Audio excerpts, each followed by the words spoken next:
Kamu ingat awal mulanya. Rasanya seperti sihir. Seperti akhirnya, setelah sekian lama, seseorang benar-benar melihatmu. Setiap kata yang mereka ucapkan adalah cermin dari keinginan terdalammu. Mereka adalah gema dari jiwa yang kamu pikir telah hilang. Kamu merasa aman. Kamu membuka dirimu lapisan demi lapisan. Seperti bunga malam yang langka mekar di bawah tatapan mereka yang penuh perhatian. Tapi ada sesuatu yang salah, sebuah nada sumbang dalam simfoni yang sempurna. Kamu mengabaikannya, kamu menyebutnya cinta yang intens. Ini bukan cinta, ini adalah pengintaian. Fase pertama yang dikenal sebagai love bombing bukanlah tentang memujamu. Ini tentang mempelajarimu. Dia tidak jatuh cinta padamu. Dia sedang melakukan penelitian. Setiap cerita masa kecilmu, setiap ketakutan yang kamu bisikkan di tengah malam adalah titik data. Dia bukan kekasihmu, dia adalah seorang arsitek, dan kelemahanmu adalah cetak biru untuk penjara yang akan dia bangun di sekitarmu. Setiap pengakuanmu bukan untuk membangun keintiman, itu adalah amunisi. Disimpan dengan hati-hati untuk pertempuran yang kamu bahkan tidak tahu akan datang. Pikirkan kembali, saat kamu memberitahunya tentang rasa tidak amanmu terhadap pekerjaanmu. Betapa suportifnya dia saat itu. Dia mendengarkan dengan saksama, mengangguk di semua tempat yang tepat. Dia membuatmu merasa divalidasi. Dia mengumpulkan informasi. Lalu, beberapa minggu kemudian, dalam sebuah pertengkaran kecil, dia menggunakan kata-katamu sendiri, tepat di mana itu paling menyakitkan. Mungkin jika kamu lebih percaya diri, kamu akan berhasil. Kalimat itu, yang pernah menjadi bisikan ketakutanmu, kini menjadi pedang di tangannya. Ini bukan kebetulan, ini adalah psikologi.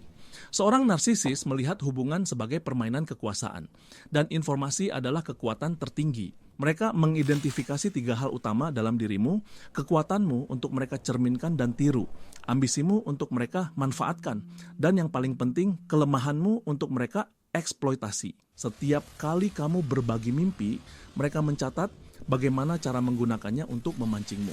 Setiap kali kamu mengakui rasa takut, mereka merancang cara untuk menggunakannya sebagai kendali. Ini adalah devaluasi yang lambat dan sistematis, seperti racun yang diberikan dalam dosis kecil. Kamu tidak menyadarinya sampai kamu sudah terlalu lemah untuk melawan. Mereka akan memuji kekuatan yang mereka pinjam darimu di depan umum, lalu di saat pribadi, mereka akan menyerang kelemahan yang kamu berikan kepada mereka. Ini menciptakan kebingungan yang luar biasa, sebuah disonansi kognitif. Bagaimana bisa orang yang begitu mencintaiku juga begitu kejam? Itulah jebakannya. Cinta di awal adalah anestesi. Itu membuatmu mati rasa terhadap sayatan-sayatan kecil yang mereka buat pada jiwamu. Mereka menciptakan ketergantungan. Mereka membuatmu percaya bahwa hanya mereka yang bisa memahami kerumitan dirimu karena kamu sendiri yang telah memberi mereka manualnya. Mari kita lihat contoh nyata. Sebut saja dia Elara. Seorang seniman yang brilian tapi ragu pada bakatnya. Ketidakamanan terbesarnya adalah takut karyanya tidak orisinal. Dia bertemu Orion. Orion memujanya. Dia menghabiskan berjam-jam di studionya memuji setiap goresan kuas. Dia menyebutnya jenius yang disalahpahami. Merasa aman, Elara mengaku. Dia memberitahunya tentang sindrom penipunya. Ketakutannya bahwa dia hanya meniru master lain. Orion mendengarkan, matanya penuh simpati. Beberapa bulan berlalu, hubungan itu menjadi badai. Suatu malam setelah Elara mendapat penolakan dari sebuah galeri, dia mencari dukungan Orion. Orion tidak memeluknya, dia berdiri di atasnya, menatap karyanya, dan berkata dengan tenang, "Yah, mungkin galeri itu melihat apa yang selalu aku lihat." Elara menatapnya, bingung. Orion melanjutkan, "Kekosongan.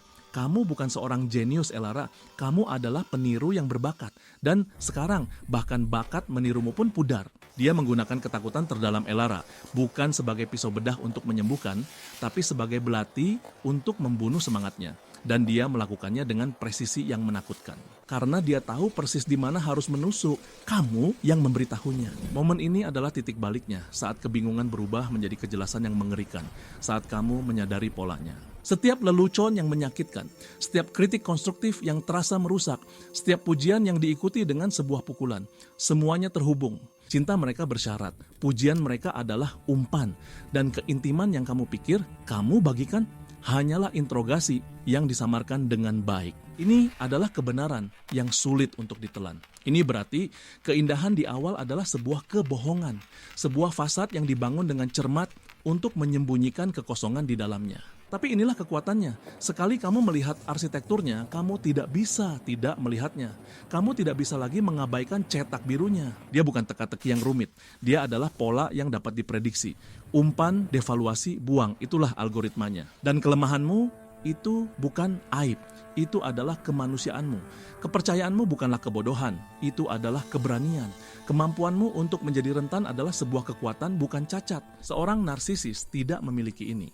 Mereka adalah benteng kosong. Mereka harus mencuri bagian-bagian dari orang lain untuk merasa utuh, karena di dalam tidak ada apa-apa. Jadi, apa yang kamu lakukan sekarang dengan pengetahuan ini? Pertama, kamu berhenti menyalahkan dirimu sendiri. Kamu tidak dijebak karena kamu lemah. Kamu dijebak karena kamu memiliki cahaya yang ingin mereka curi. Kedua, kamu mengambil kembali petamu. Setiap kelemahan yang dia petakan sekarang adalah wilayah yang harus kamu bentengi. Kenali kerentananmu bukan sebagai titik untuk diserang, tetapi sebagai taman untuk dirawat. Penjara yang dia bangun untukmu hanya ada selama kamu percaya pada arsiteknya. Saat kamu menyadari dia adalah seorang penipu, dinding-dinding itu runtuh menjadi debu. Dia tidak pernah mencintaimu. Dia hanya melihatmu sebagai sumber daya. Tapi dalam prosesnya, dia secara tidak sengaja memberimu hadiah. Pemahaman yang mendalam tentang dirimu sendiri dan kekuatan untuk tidak pernah membiarkan siapapun memetakan jiwamu lagi.